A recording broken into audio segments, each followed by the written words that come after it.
What's going on? Money Morning Live. I hope that you enjoyed your time in the Profit Takeover with Mark Sebastian, and I hope to see you guys at 1:30 today for Trade the Fed with Garrett and 8Baller. But right now, we're bringing in Tom Gentile for Power Profit Trades. We have a jam-packed show for you today, so let's get it started in 5, 4, 3, 2. Hey everyone, Tom Gentile. Welcome to Power Profit Trades. In the next hour, I'm going to talk about my top performing option trades right now. We'll take a look at where things are ahead of the Fed announcement today, explain exactly how we take advantage of situations like this as option traders. If I got time, I'm going to take a few of your charts. So get ready. We'll take a look and see what your picks look like from a probability standpoint. Got a lot to do in the next hour, and I'm all out of espresso. Need espresso. That's a Let's problem. get started with the market update. Eric, how you doing this morning? I'm doing great. Not having the espresso is a problem, but I like that you have someone there to get it for you. So that's a sign of success there, Tom. Right. Good for you. But yeah, let's dive into it. I know we got a lot to get through today. It's like Will Ferrell. I need meatloaf. Where's the meatloaf? Anyway, guys, glad to have you here this morning. I hope you're having as good a day as I am. Hey, look at this. We've got 2 days in a row where the market's actually gone up ahead of the Fed. It looks like, is this possibly going to be a buy the announcement and then sell the news? That seems to be the case here, at least for the last 2 days. So get ready, because we may possibly see a sell-off after the Fed announcement later this afternoon. So volatility, still inflated, but nowhere near where we were just a couple of days ago. Let's take a look at the charts, and we're going to look at things like stocks, bonds, currencies, commodities, oil. We got to look at oil. Gold. We got to look at gold. And, of course, we got Fed coming up. We'll talk about that in a few minutes. Let's get to the charts. So here's what I got going on with the S&P 500 or the SPY. SPY has had a gap day today. So what happened was overnight, things got incredibly better for the world markets.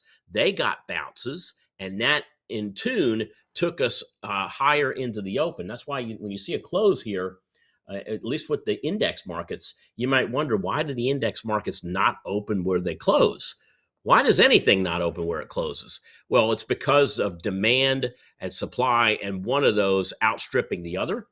But you got to remember something. SPY trades on a lot of exchanges 24/5. So, for example, Thinkorswim, they tout this all the time. Trade certain ETFs 24 hours a day, 5 days a week. All right. So if at 4 p.m. we close on an ETF, let's say we closed at $425, $425 a share yesterday. All right. Now that closes at 4 p.m. But from 4 p.m. to 9:30 a.m., that thing's still trading. So guess what? Opens at 9:30 a.m., opens here at around just under $430. Currently trading at $433 nearly as of this snapshot. So you can see here, we've got that gap. The other thing that's happening, volatility's dropping a little bit again today as we see the vol coming down. When I look at where the VIX, the CBOE VIX is, it's down 8% today. And you can see that reflected from yesterday's close to where we are currently. A pretty decent sized drop, right? 8% on CBOE VIX. We'll look at the VXX and see what the VIX futures traders have to say too. But I found out something yesterday, and I want to clarify that when we get to VXX. All right, be some very interesting information I want to share with you. Again, we've got really a double bottom down here around the 416, 417 area. I would be nervous if we took those out, but it doesn't look like that's likely to happen today. All right, so that's the S&P. Let's go ahead and move over to the rest of my stock list here, and let's see what else is pumping in terms of volatility. The bond market, when we were in the 144s, even coming down into the high 130s, bonds were dredging along here with their implied volatility levels trading below 16. Since bonds had that shoot up and then subsequent drop, we saw volatility getting up here in the mid-20s, only to fall off, but we're still trading just below 20 here on the IV, all right? Not as high as the 26, 25 half level we saw 2 weeks ago, but certainly not as low as we saw down here in the when we were trading around 140 on TLT. We're back down here around 16. We're sitting pretty much right in the middle for volatility for the bond market. All right, this is where things get crazy. Look at USO. USO, big rocket ship up. We talked about this yesterday. We've had for the last week a drop in. What's going on now? We're getting into the level of area, and that's in the 60s, the mid to high 60s, where we were before all of the drama unfolded with oil. Big move up, big move down. Are we going to start to see some consolidation here for potentially the next run? I think that's likely to happen. I think we're going to see maybe oil come off a bit. Nothing's really changed fundamentally on oil, all right? Think about it. Yeah, there's been a couple phone calls going back and forth across the pond. We still, is there anything changing on the war and what's happening in Ukraine? Not really. Again, a lot of talking, but not a lot of substance. Same things happen with oil. Now, if we look and see what's happened over the last few weeks, we saw a really kind of unprecedented run up to 85 and then subsequent drop right back down into the area that we're seeing right now. This, to me, is a good area for that longer-term oil trade. You know the one I'm talking about, the one that ends in the middle of summer, looking at the summer demand, because that's going to happen. Take a look at what's happening with COVID, okay? COVID numbers have dropped. Yeah, we're seeing some spikes in New Zealand. We're seeing some spikes in Hong Kong. We're seeing spikes in areas, South Korea, for instance, that we haven't seen in a while. But these countries, the majority of them, were really pushing a COVID zero rule and finally let go and said, we have to live with it. They let the residents come back in. And of course, you're going to see numbers that are climbing, but still pretty low when you look at the landscape of their total number of citizens and residents living there. This is all going to create, again, for us coming into spring and summer, that demand to get out. And that demand to get out is going to cost us in terms of demand of use of oil and gas. All right, so GLD, kind of seeing the same thing. If you look at where GLD was, right in this area, we had that pop and drop. So it really shows me that 176 to 178 area, that's the sticking point, I believe, for GLD. GLD had that rocket ship ride all the way up to the low 190s, almost made new all-time highs, and then pushed right back down. Again, I believe we're right where we need to be with GLD. All right, so that brings me to the VXX, that VXX chart, which we talked about. Something funny happened yesterday. How many of you saw this? I even commented on this for a bit with VXX. I said, there must be a bad tick in here, all right?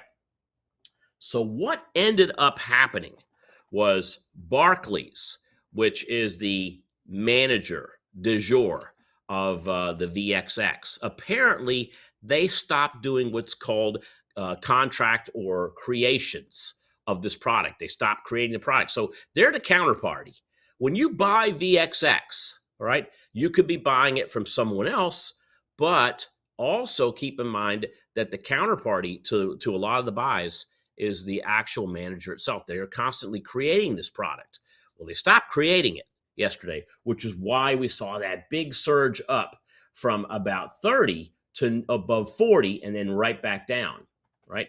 Now, is there something going on with Barclays that we don't know about? I think that might come up in future, maybe in the future when those things are unearthed. But right now, that was not a bad tick. That was an actual push up and then subsequent drop in VXX. VXX is in the right place today as I see it trading around 27. It is down again on the day. We're seeing the volatility drop down as well. Everything is mean reverting right back to what we like to call a tradable norm, right? If I were to just take a quick look, Eric, at some of the FANG stocks for volatility, let's see where they are. Let's check them out. Let's start with Meta. Yesterday, I said in order for Meta to really start to show up on my radar, it needed to close above and be above 200. Well, guess where we are today? 201.32. We've gotten a bounce off of the high 180s where we were yesterday. That's a big deal, all right? We've seen the tech sector really explode.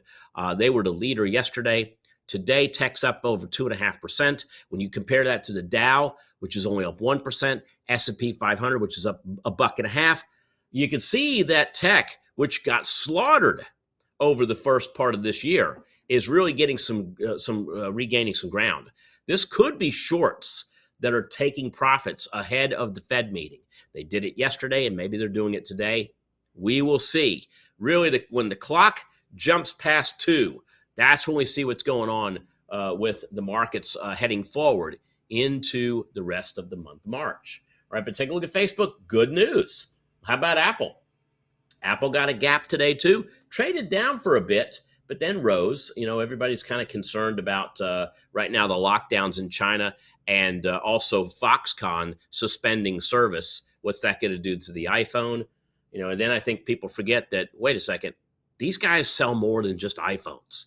And that might be part of what we're seeing as well. Double bottom bounce right down there around 150. 150 is a very interesting level, and I'm going to talk about that a little bit later in the program. We talk about high probability trading, but we got that bounce off 150. We're trading above 158 right now, looking good for Apple coming off that bounce. How about Amazon? Amazon is having one of the best weeks that we've seen for this year. All right. You come back to January and you see Amazon trading all the way down to 2,700, back up to 3,250, back down to 2,700 again. And now we're getting that subsequent rally. But what's interesting is that maybe we stopped doing lower lows. Maybe this is now going to be our first higher low for Amazon. And again, time will tell, but it's looking good so far. Netflix, having a good time too. 2 days ago, here I am looking at this saying, I don't want anything to do with this. I still don't want anything to do with this. When you look at the trends on all of these are still down. So there are some key technical points that we have to get through before a lot of these start to look bullish once again. Google is one of them. I mean, we've got a quad bottom down here that's around 2550, once, twice, 3, 4 times, and the bounce off that again with Google. We got to get above the March highs. The March highs are around $2,725. And finally, let's end this segment with Tesla Motors, TSLA. TSLA having a good day, now trading back above 800. Once again, you know, we were having trouble getting it above 800 yesterday. We closed just above 800. Again, some rally further for today. So all looks good in the area of FANG stocks. All right, so got Jerome Powell coming up at 2 p.m. That's going to be a disruption. You know, I mean, we've been talking about strategies to use during volatility. Operation Surge Strike is one of those type of strategies, you know, because we're looking at buying options before they increase volatility to profit from. You know what? Yesterday, take a look at this, guys. I was talking about symbol Micron technology. We were looking at potentially soon looking at call options. Look what Micron did today. I mean, Brutus hasn't given us the signal yet. That's going to come. But boy, if Brutus gave that signal yesterday, imagine. I mean, you're talking about a stock that's gone from 70 to 78. It's gone up 10% in 24 hours. That's a big move. But we're expecting bigger things to come from Micron. It's just, when do we pull the trigger? I'm going to let Brutus tell me later on. All right. So what I want to talk about today, though, is I want to talk about another strategy that we do and another service we provide in the strategy. It's called Rocket Wealth. And in that session, we're going to talk about selling premium. Okay. And I'm also going to talk about option clearance levels, because I get a lot of people that say, I can't do this. I can't do this strategy. And I'm going to show you that maybe you can. All right. So we're going to get into some of those trades. Eric, you know, when I look at the stocks here, what are some of the stocks that you're seeing right now before we get into our volatility wins? What stocks do you see that are out there right now people are asking about? You know, let's go ahead and do a little stock. Yeah, I'll take a look in the chat right now. I mean, we obviously have people talking about cryptos, which you're not really focusing on now. But how do you want to? You know what? Yeah. Let's do that. Let's talk about crypto for just a little bit. And then we'll get into volatility. And those of you that have stock picks, put them on the screen. We will pull the top stock picks out. We'll look at those a little bit later on in the program. But you know what? They're coming. I did want to take a peek at cryptocurrency for a bit because I have a chart of it right now. Take a look what happened with Bitcoin. So again, Bitcoin, we said this on Monday, coming down here in the high 30s, and the high 30s seem to be the area where the buyers are coming, right? Here we go, big blast up that got us up to around 39. Yesterday, we were back down around 38. Here we are today, 40,006. We broke the 41,000 mark again earlier this morning. In fact, we were pretty close to 42,000. Now, we have, and this is just looking at the chart that you're seeing right now. I'm going to make this a little bit bigger on the screen. But you can see what's happened here. Really take a look at since January 2022, and you can see the highs are coming in around 45, just under 46,000. The lows were coming in down there around the 37, 38,000 area. This is the area we've been in and staying in for the past few months. And so I've said this before, I'll say it again. I need to see a close above 45,000. And I need to see it close above that for a couple of days, not a stab. We had a stab in the dark back in February. We had a stab in the dark. And I mean, these stabs were happening overnight. They weren't happening in the morning. We have had stabs in the dark that occurred, in the overnight hours at the beginning of March. And so when I look at those candles, and this is 1 day intervals, take a look at the 5 minute. I want to share with you some stuff that happened last night. This is interesting. Did you see this move last night, Eric? So, here we are. It's 10 o'clock. All right. Now, for most people, 10 o'clock means time to unwind, time to go to sleep. Not in my household. Everybody starts showing up at 10 o'clock. I think we counted 19 people at the house last night. Because, somebody's Italian mother and daughter of this person, that person's in town. They want to come by and see us. And dinner turns into dessert, turns into coffee hour, turns into all the kids. And when I talk about kids, I'm talking about the 20-year-old, the 20-somethings. That's 22 to about 28. All end up in the dining room playing Monopoly. And that went on until about 2 a.m. In fact, I was actually tired last night, Eric. And so I ended up putting in my Apple earphones just to silence, to drown out the noise. But during all that, you were seeing what happened in Bitcoin. I was because my son says to me, "Hey, you seeing Bitcoin right now?" He said it was at 39,000 and it jumped to 41 just like that. And look what happened. Just like that, it's like Forrest Gump. And just like that, we're at 41,750. And then look at this an hour later. Boom. And just like that, back to 39,000. So Mama always said Bitcoin was going to go up and down. That was really bad. I can see this. I can see people that are out there and shot. That was really bad, Forrest Gump. All right.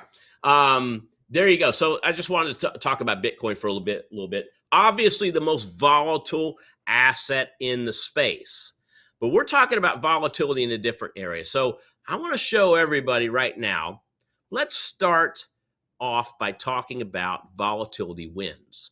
So Eric, I want you to put up, yes, sir, that chart chart with a lot of blurriness in it. Okay? Looks like you're hiding stuff behind there. You're hiding stuff on us, Tom. Let me talk about that blurriness now. This is all of our open positions, winners and losers in Rocket Wealth. Okay, this is our Rocket Wealth portfolio. Now, some of these open positions we put on just recently, so I have to save the part that's blurred for our members, and we'll discuss this at 1 o'clock. But I want to share with everybody the far right-hand side of the screen.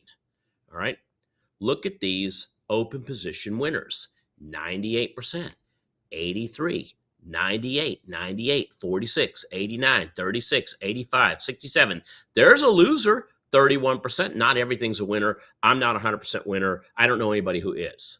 Okay. There's a 9% winner after that. There's a 5.71% loser. There's a 72% loser on here. Not doing so well. But then we got a little 16er and a 4. Adding all these up, and these are by weighted percentages, okay? Not unweighted.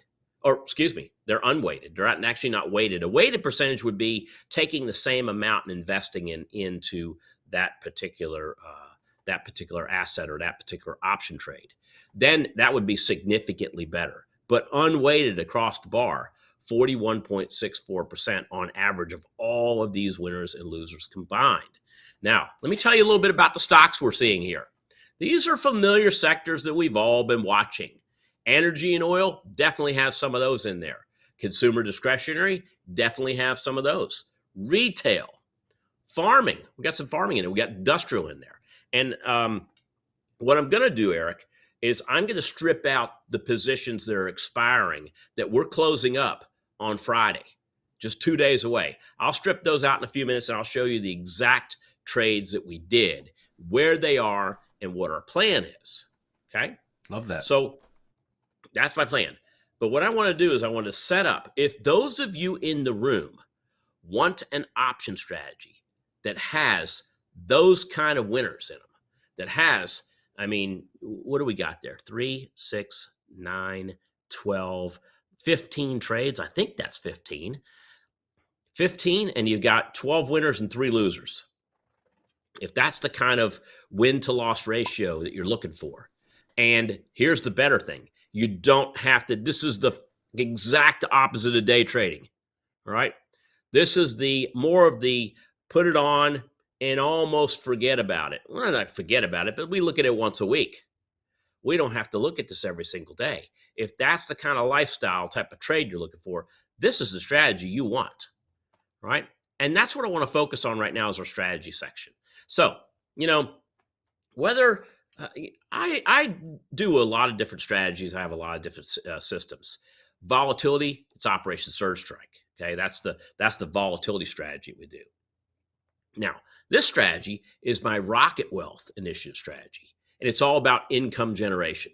That's what this is. This is taking, if you like, for instance, the real estate market, you own real estate, and your objective is to take rents in.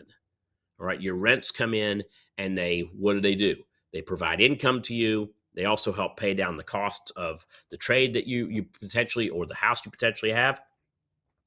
That's exactly what this strategy is. This is as close to a real estate income strategy you can come with. We sell premium, and we sell premium, just like when you pick a house, you look at it's all about location, right? You don't want to pick something that's off the beaten path. You want something that's out front, that is the best house, not the best house on the block, but not the worst house on the block, because you want to be able to rent that. And then if you want to sell that house, you want to make sure that it's up front and center and has that look that you want to turn that house very quickly. That's what we do. So last week we went through a checklist. You guys remember that? We talked about a checklist for selling puts. And Eric, put the put sell checklist up, because I want to talk about that for a few minutes. You got that? Put sell checklist. There it is. Thank you, Eric. Sorry, I was talking to no one there, Tom. I didn't hear you. Okay, it's fine. I had nothing good to say, anyways. Let's talk about this first. Index membership. Okay, so is the stock I'm trading held within a certain index? Now, the reason why, and even more importantly, how much weight does it attribute to the index? So if the index moves up or down, we can have a general idea of where that stock is likely to go. Number 2, index correlation. And that's where I go to how weighted is it? Is the stock I'm trading highly correlated to an index? And if so, by how much? And number 3, does the underlying stock have liquid options? All right, expensive liquid options that we can easily trade if we want to get in, maybe get out, or even adjust. Those are the first 3 things that we look at before we even start looking at, for instance, location. So if I were to throw something up on the screen for you, let's do this because I have a couple extra minutes here. So what I'm going to do is I'm going to share with everybody as soon as I log into my tools. I'm going to share with you something that we do with correlations. So I'm going to go into stocks. I'm going to go into analysis. And over here, I've got something called Correlation Analyzer. Now, I'm going to analyze the S&P 500. And you know what I'm going to do? We're going to take a look at the correlation days. We're almost 90 days into the new year. Let's take a look at the S&P 500, and I want to analyze that to, and we're going to actually look at the S&P 500 to SPY. So we're going to analyze the stocks within the S&P 500 to the actual SPY ETF. I'm doing that so I can get an idea of what's moving the most with SPY. Why am I looking at BTC? Let's do this one more time. There we go. All right, so here's my SPY. What's moving the most to SPY? As you can see here, here's the SPY, and here's the stocks, and we rank them by what's highest correlated. So I know if I'm trading APH, that's moving 97% to the SPY this year. EL is in here, KLAC, there's Applied Materials, AME. Now, I can move along here, but you know what? I want to go all the way down to the other side of the spectrum. And to do that, you know what I'm going to do? I'm just going to go to inverse correlated. I'm going to run that same list again, and I want to see what's moving against the S&P 500. Here's what's been moving against the stock market as it's been moving lower. Halliburton's moving higher. CVX is moving higher. LMT. I mean, what do a lot of these stocks all have in common? Oil, oil, oil, oil, oil, oil, oil, oil, oil, gold, ADM, grain. But you see where the money's been going? That's part of the S&P. So when you look at the stocks that are highly correlated to the S&P, you see the whole S&P dropping. Those ones that are correlated, those are the alpha stocks. They're the ones that are really pulling the S&P down because these stocks on the list that I'm showing you right now are not. Now, one more thing that we like to do is we like to look at something called extremely non-correlated.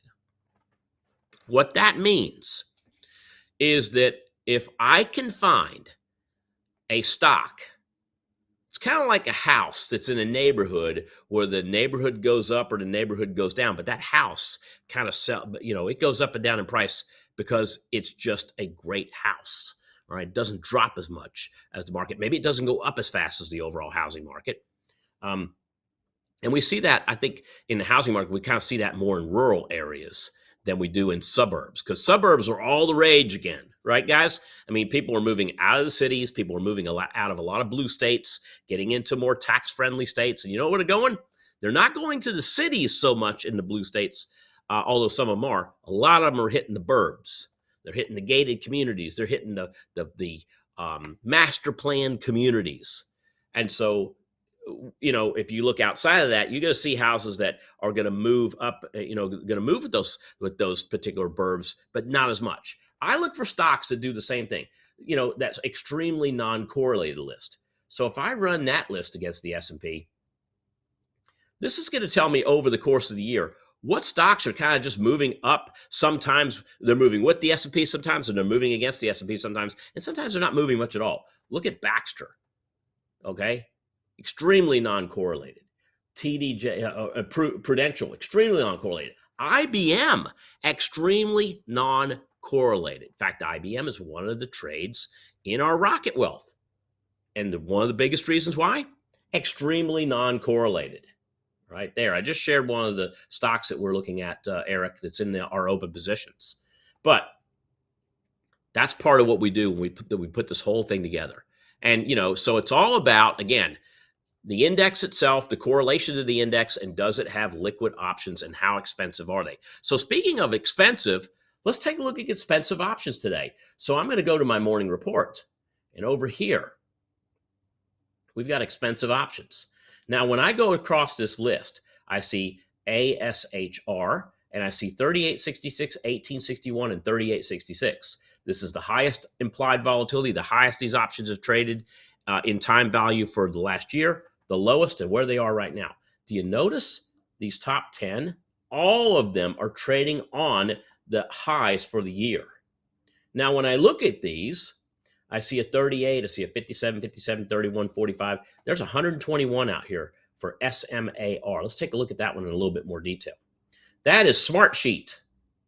All right. Now, what's interesting is Smartsheet. Now, remember, my morning report is based on yesterday's close.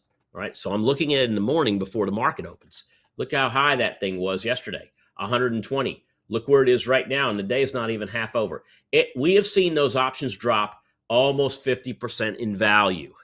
And look what the stock has done. It's done almost absolutely nothing. Okay. This is a very interesting example of put selling. I'm going to show you yesterday to today with SMAR. So let's go ahead and bring up SMAR as an example. Let's pop on over and let's look at the options. And I want to look at the options yesterday on SMAR. I want to tell you, this is why you don't want to be an option buyer right before earnings. So let's move on over to option chains. I'm going to put in SMAR, and then we're going to look at those at the monies that expired this week. So this is yesterday. We're looking at those March 18 options, expires on Friday.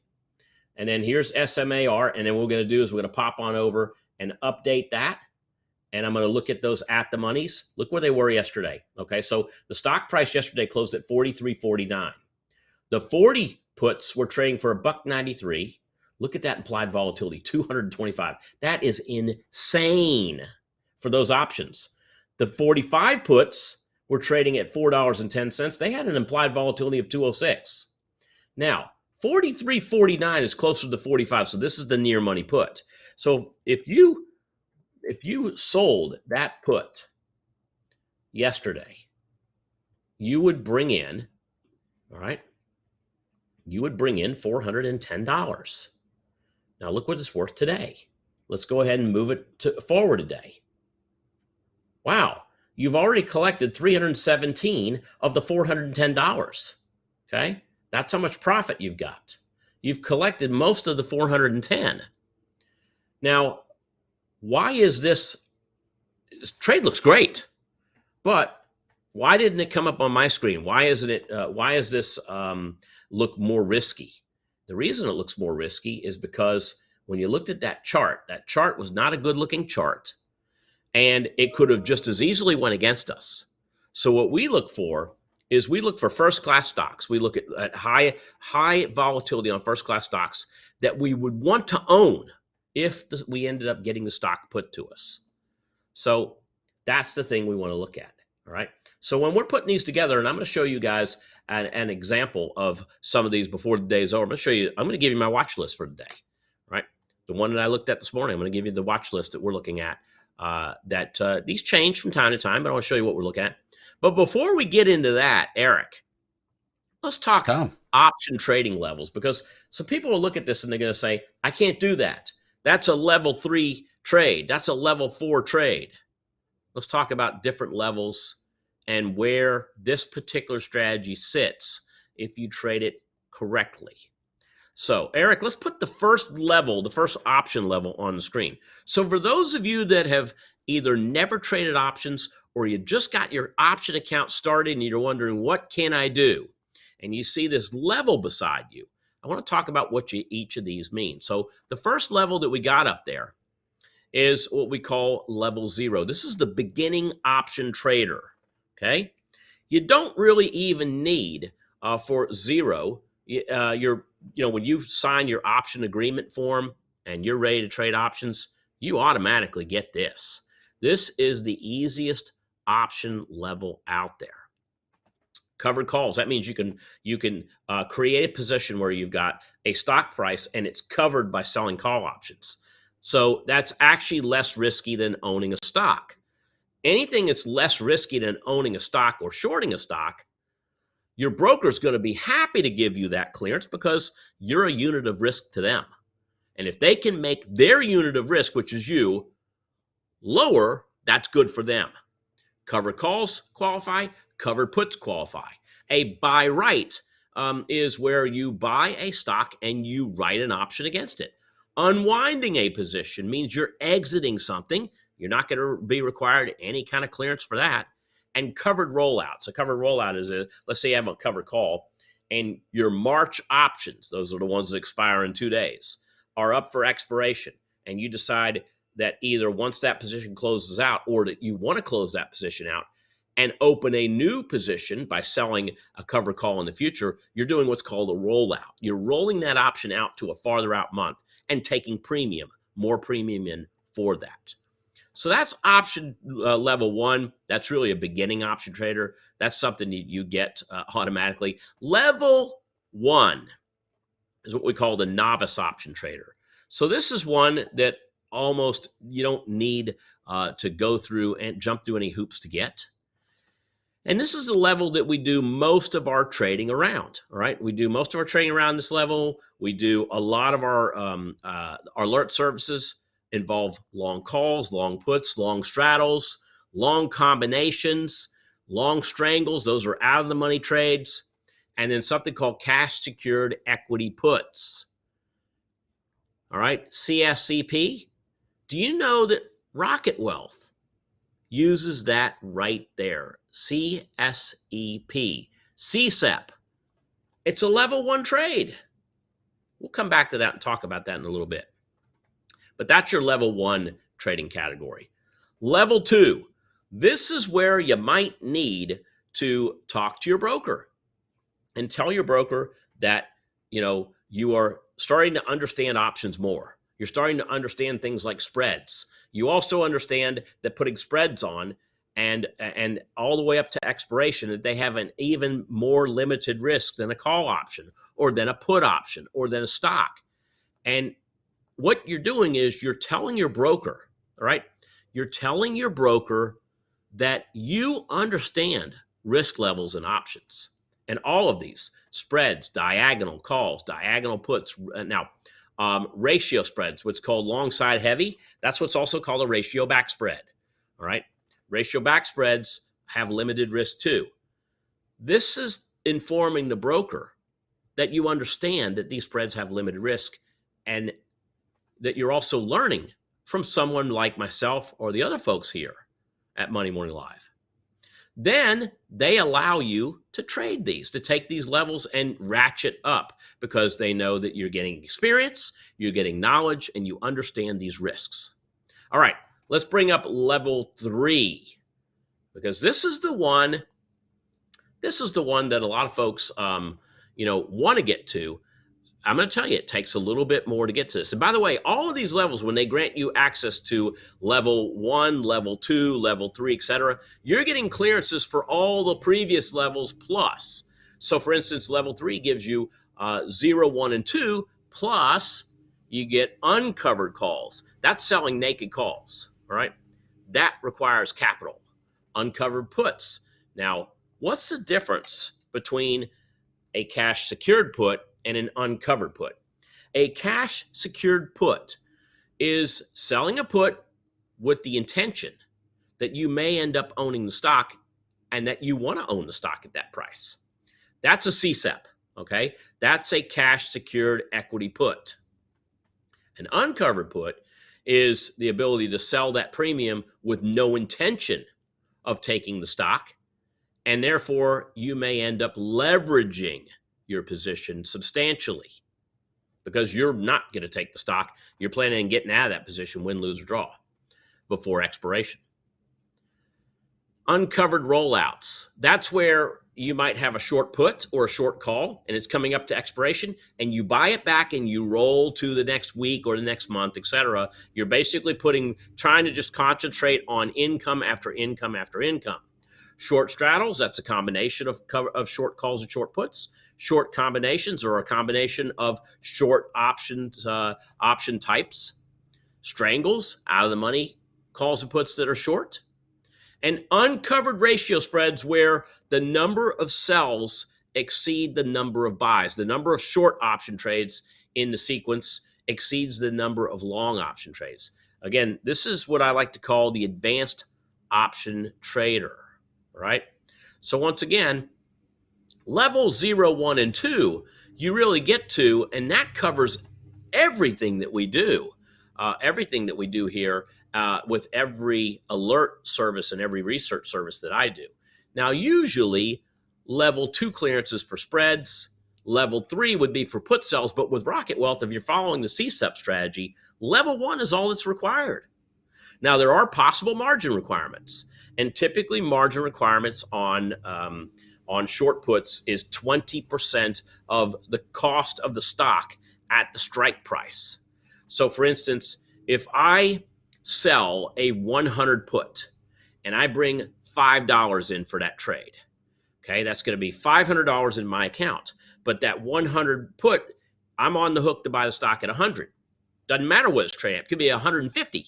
But if it comes down to 100 and someone exercises their put against me, then I could end up with long stock at 100.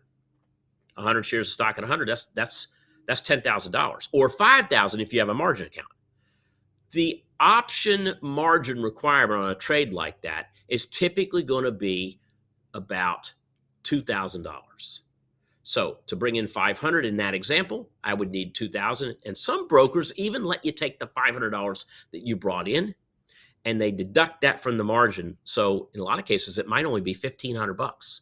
So in that case, if you're looking at return on margin, that could be a 33% return on margin during that time period. Okay. So again, when we look at that and looking at that order entry, what we'd be looking at is we'd be looking at a number of different things. All right. Let's bring up a stock here real quick. And I want to just bring up a stock chart on Apple because everybody loves Apple. So here's Apple. You could buy Apple today and you're going to pay $158. Or what we could do is we could look at an option trade on Apple and the option chain on Apple. Let's go out to April, the third week in April. That's April 14th. Right? So now all of a sudden, this is not a day trade. This is not a weekly trade anymore. This is something that you can fire and forget. And so, for instance, if I'm looking at those April options, let's update that real quick. And you know what I want to do? I want to look down 25% off Apple's current price. So I'm looking to see, how far down I can go. Look at this. For the 140 puts, it gives me I'm obligated to buy Apple at $140. A lot of people would love to own Apple at $140. So I would sell that put. You see that? I'm going to get $123 for the right to buy, or for the obligation to buy Apple at $140. I'm getting paid to, in a sense, place a limit order. Now, when I put that on, my intention is I never have to take that off. That $1.23 goes to zero. I'm keeping that entire amount.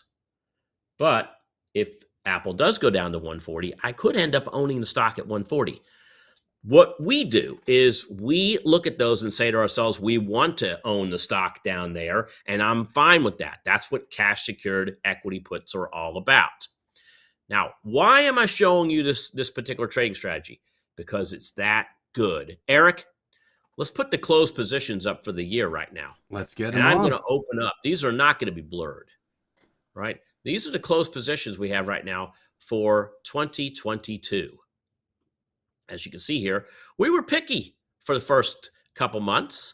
As you can see here, we only have about, about 9 positions over the course of the last 2.5 months. Roughly a position a week. And so you can see here, there are 6 winners and 1 loser, 67% premium captured across the board. But take a look at the positions I'm talking about.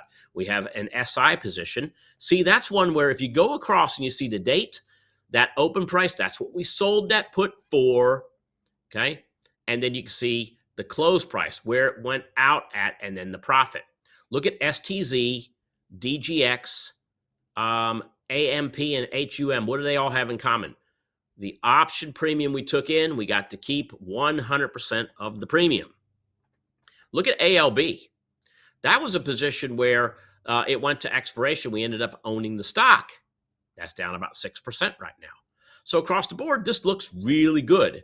I could show you 2021's positions. I believe we had 93% gains across the board on that, 93% winners. We had 100% winners in 2020. The trade didn't, the year 2020 didn't have a single loser, and that was with a pandemic. And when you look at this and you say to yourself, wow, this is the first quarter closes of the year. This isn't bad. But what about March, Tom? Where's those March positions? All right, well, you know what? Let's show you the March positions. These are the positions that are coming off the board Friday, just 2 days from now. We have an Ulta Beauty trade.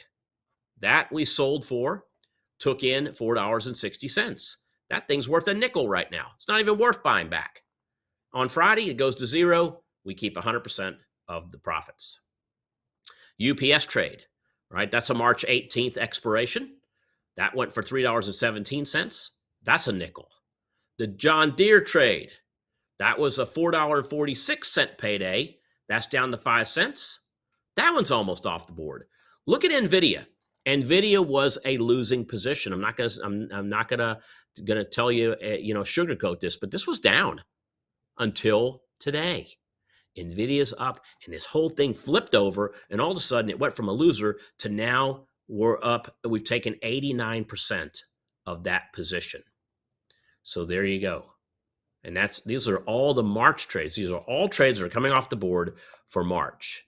And by the way, that blurred thing you see that I showed at the top of the screen, that's got paydays that occur in April and in May. So we will be looking at that. And you know what I'm going to do? I'm going to update you. I'll let you know how those go, win, lose, or draw, okay? Because that's part of the program. We're not 100%, all right? I always try to design my trades to be 100%. I would love to hit 100%. Haven't hit it yet. We did hit that 100% on Rocket Wealth in 2020. That was fantastic. We tooted our horn on that one. But if you want to be part of Rocket Wealth, that number down there, not just Operation Surge Strike, but you can call in on that number, 877-212-9163, and Gabe and the team will answer any questions you have about our Rocket Wealth service. It's a slower service. It's not something that's fast-paced, but it's got some fantastic returns, and it has longevity. That's the one thing about this particular position that we see over and over again. We started it out of the pandemic, and it's just kept on going ever since. So that's what we're doing. We're ringing the register, guys, in 2 days. 4 March trades, all of them are winners. And, of course, we're going to cover these and all of the open positions. We're going to lift the blurry part of the screen at 1 o'clock.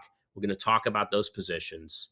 And so, I think, Eric, do you have a couple of charts we can look at here real quick? Well, not too many of them. I do have a quick question that we had from the chat. While I pull in this question, why doesn't the chat come through with a couple of symbols that you want Tom to look at? So this one was a little bit earlier on. He said, hey, Tom, new Operation Surge Strike member here.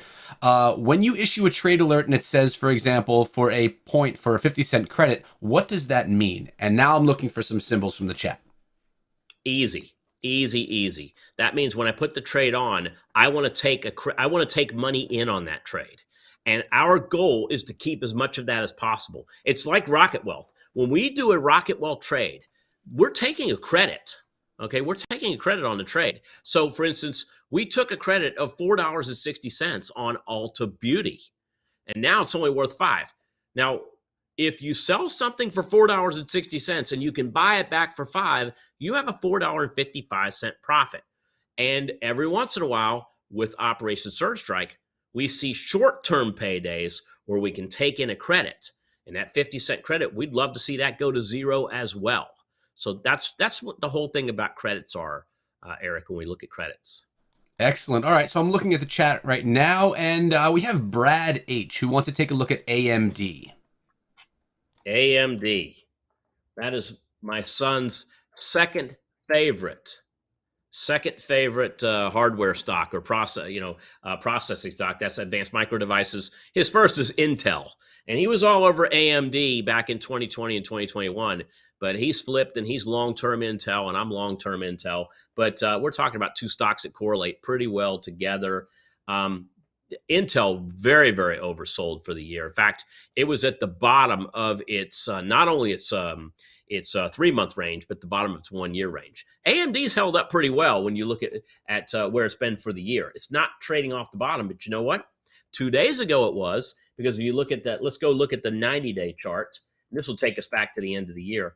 You can kind of see chip stocks as a whole. have taken it really hard. AMD is no stranger to that, but it's starting to get some move. We're starting to see that those hardware stocks come in. That's why Nvidia is up as well. And I like this sector long term. But I mean, if you're asking me as a long-term trader, really more of a long-term investor, I think Intel has the better story. All right, Eric, what's next? Yep. Let's take a look at CAT, C-A-T. Oh, CAT, love that. I'm actually looking at a John Deere or a Caterpillar or a Kubota, and you guys got to be wondering, what in the world am I looking at for those? I'll fill you in on that story at a later date. But here's Caterpillar. I mean, this has kind of really been, it's really moved up because, you see commodities. Commodities have been moving up quite a bit over the last month, and some commodity stocks like Caterpillar have done really well too. I think this one might have a little bit of mean reversion due to come out in it, but I like this one long term as well because, let's face it, the dollar isn't going to be going higher anytime soon, all right? And its long-term trajectory all the way back to the 70s is down.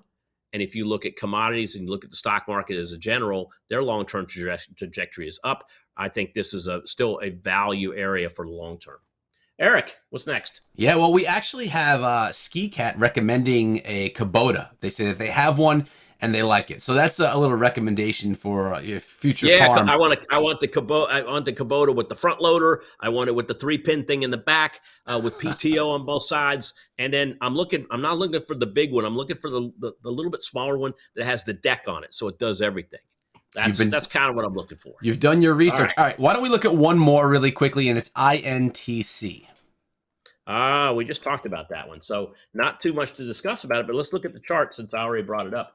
And you'll see Intel, 90 days. You can see Intel had a run up there at the beginning of the year. It was trading up here around 56. Then got the drop.